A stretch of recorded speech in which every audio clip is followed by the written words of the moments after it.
Ciao a tutti, homebrewers e appassionati. Oggi vi racconto la cotta di una birra che non brasso da molto tempo e che è diventata un po' anche una sfida personale perché le precedenti due versioni di questa birra non sono mai venute tanto bene e non l'ho più fatta per 5 anni. Si tratta di una birra forte e intensa, con una certa complessità, ma che deve anche mantenere un buon equilibrio tra le sue parti per risultare piacevole e priva di difetti. E mostra facilmente se c'è qualcosa che non va. Parlo della birra belga dorata e forte di derivazione trappista, la Triple.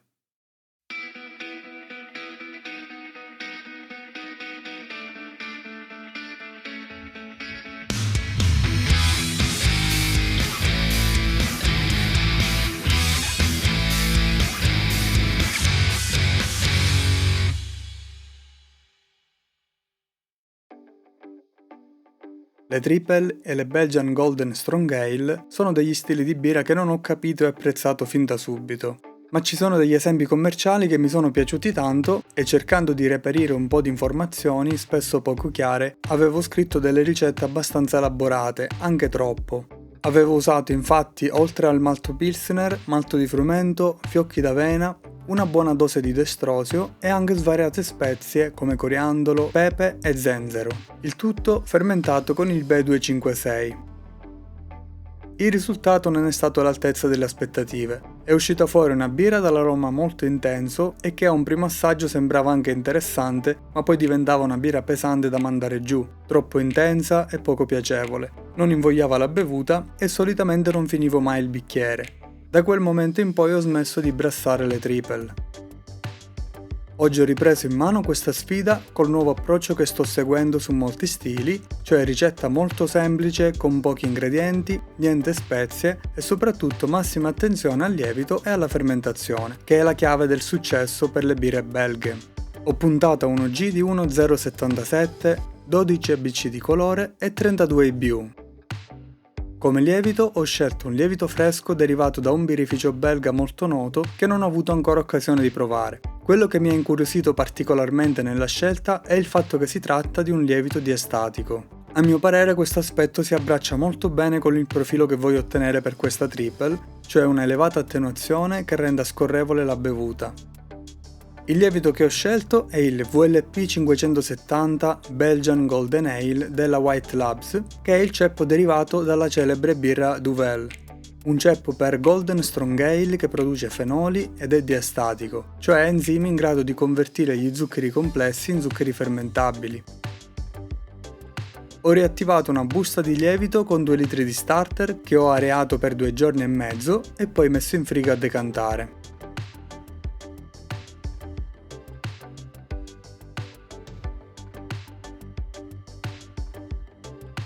Il giorno della cotta ho notato qualcosa di strano, questi agglomerati di lievito che risalgono in superficie e poi precipitano nuovamente. Non so che significato possano avere, non li ho mai notati fino ad ora, forse sono segno di un lievito ancora attivo, essendo un diastatico magari necessita di maggior tempo. Comunque ho proseguito come se nulla fosse. Passiamo al giorno della cotta. Partiamo dal grist. Come base 82% di malto pilsner della Dingemans e come malto speciale appena il 5% di malto aromatic. Per finire un buon 13% di zucchero che aggiungerò sotto forma di destrosio durante la fermentazione primaria. Come acqua ho preparato 28,4 litri che ho corretto con cloruro e solfato di calcio in egual misura. Ho aggiunto fin da subito anche 4 ml d'acido lattico per favorire subito una buona discesa del pH. Ho portato l'acqua a 64 gradi e ho fatto il mash-in.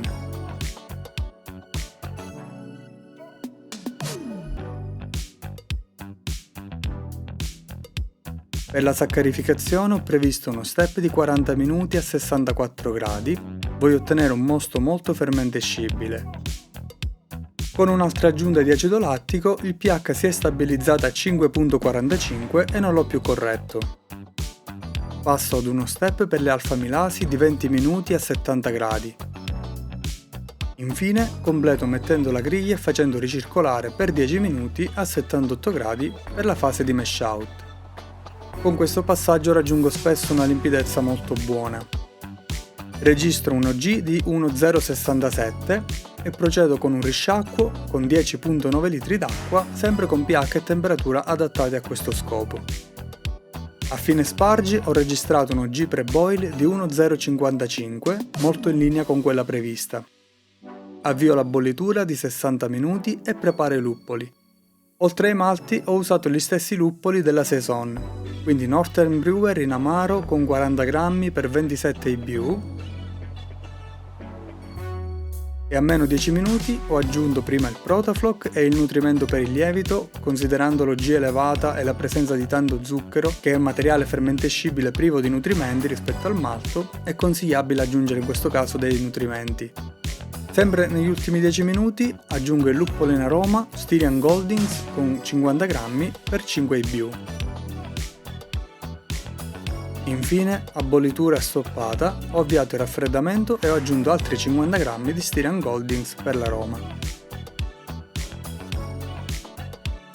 Completato il raffreddamento e fatte sedimentare le particelle più grosse, appena il mosto appare brillante in superficie, avvio il trasferimento.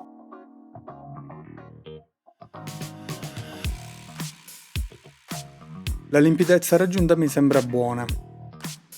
Ho registrato con il densimetro un OG di inizio fermentazione di 1,062. Da ricetta, prima dell'aggiunta del destrosio dovrei stare a 1,063, quindi direi perfetta. Ho inoculato il lievito separando la parte liquida dalla solida nel fondo, che però non era poi così tanta. Probabilmente molto lievito era ancora in sospensione, quindi ho lasciato qualche millilitro di mosto dello starter. Ho inoculato, aggiunto il nutrimento e ossigenato per 2 minuti con la paletta.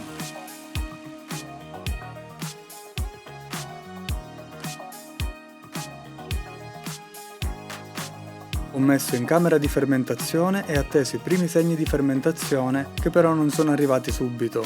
Con un lievito starterizzato mi aspetto che la fermentazione inizi veramente subito. Ho cercato di vedere in controluce se si fosse formato il Krausen in superficie e sembrava essersi formato effettivamente. Ci ho messo un po' a capire, ma poi ho realizzato che, avendo aperto e sanificato i connettori ball lock, avevo avvitato il tappo un po' storto e praticamente il gas usciva da lì, quindi non faceva le bolle. L'ho smontato e sistemato correttamente e il gorgogliatore ha ripreso a funzionare.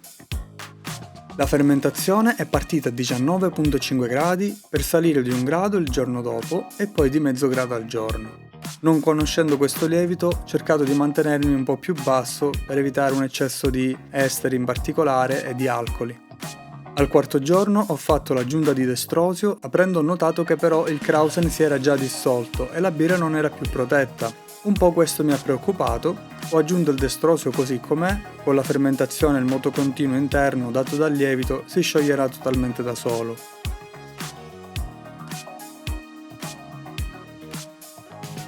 Proseguo con un rialzo fino a 24 gradi, all'ottavo giorno l'FG era di 1,013 e al 12° giorno di 1,012. Al 16° giorno faccio un breve cold crush e al 22° giorno mi preparo per l'imbottigliamento. Qui ho registrato con il densimetro un FG di 1.008, molto più bassa dell'ultima misurazione. Penso che probabilmente in birre con elevate percentuali di zuccheri la correzione della densità misurata con il rifrattometro non sia così precisa. Inoltre si tratta di un FG molto più bassa di quella prevista in ricetta, che non mi dispiace affatto. Come carbonazione sto puntando a 3 volumi tramite la sola rifermentazione in bottiglia. Ho preparato la soluzione di priming con destrosio, acqua e lievito F2 che ho reidratato a parte e poi aggiunto in soluzione.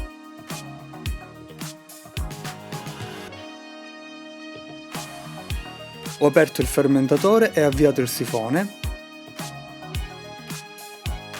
Ho riempito le bottiglie. Una volta tappate, le ho messe a rifermentare nella mia nuova camera di rifermentazione che ho appena allestito semplicemente in uno scaffale rivestito con questa pellicola termicamente riflettente e un elemento riscaldante comandato da un termostato. Questo sistema mi serve perché in garage in inverno ho una temperatura che arriva a 14 gradi e per la rifermentazione voglio mantenerle almeno una settimana tra i 20 e i 22 gradi. Ho monitorato la rifermentazione da subito perché con i lieviti diastatici ci possono essere sempre delle sorprese. La birra mi è sembrata stabile e l'ho lasciata maturare ancora un po'. A 3 settimane, anche se un po' presto per lo stile, ho fatto un primo assaggio più approfondito.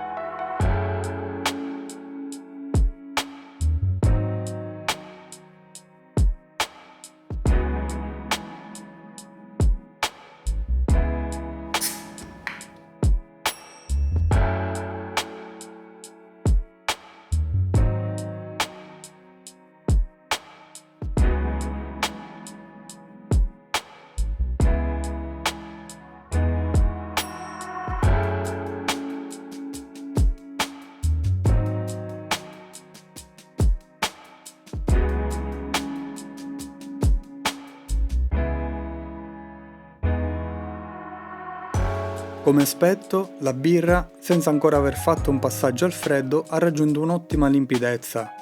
Colore dorato carico, accentuato anche dalla dimensione del bicchiere, che è una coppa trappista.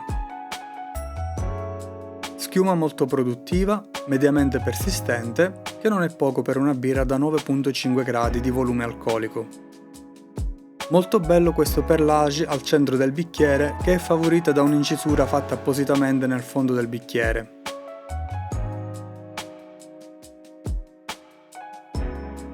L'aroma è intenso, con fruttato di albicocca, panificato e un tocco di agrumato.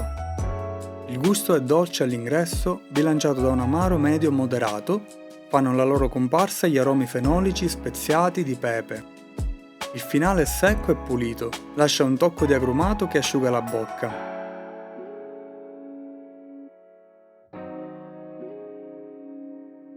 Warming medio quando la birra scende giù, ma non è bruciante in bocca.